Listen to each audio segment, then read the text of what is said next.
Au XIXe siècle, les puissances coloniales comme la Belgique ont redessiné les cartes de l'Afrique pour exploiter ses ressources. Le Congo, sous Léopold II, en est l'exemple le plus brutal. 10 millions de morts, des mains coupées, un système conçu pour extraire le caoutchouc et l'ivoire. Ces structures d'extraction ont laissé des cicatrices profondes, visibles encore aujourd'hui dans les inégalités économiques. Les colonies furent réduites à des fournisseurs de matières brutes, caoutchouc, minerais, coton. Au Congo, 90% des terres cultivables étaient contrôlées par des sociétés coloniales, détruisant l'artisanat local.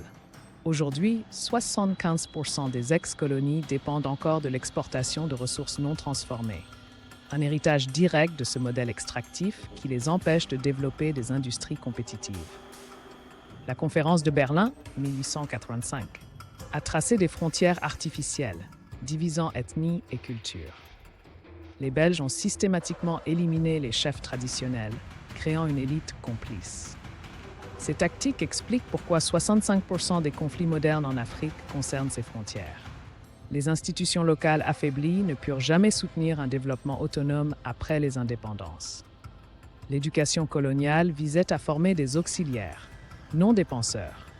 Au Congo, jusqu'en 1960, moins de 30% des enfants avaient accès à l'école. Les programmes glorifiaient la mission civilisatrice tout en interdisant l'histoire locale.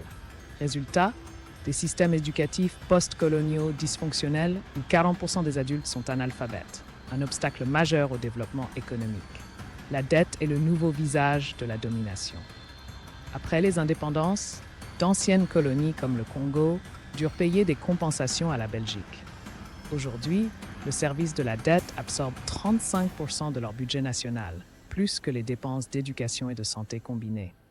Les conditionnalités du FMI reproduisent les logiques coloniales: privatisation, austérité et maintien des économies d'exportation.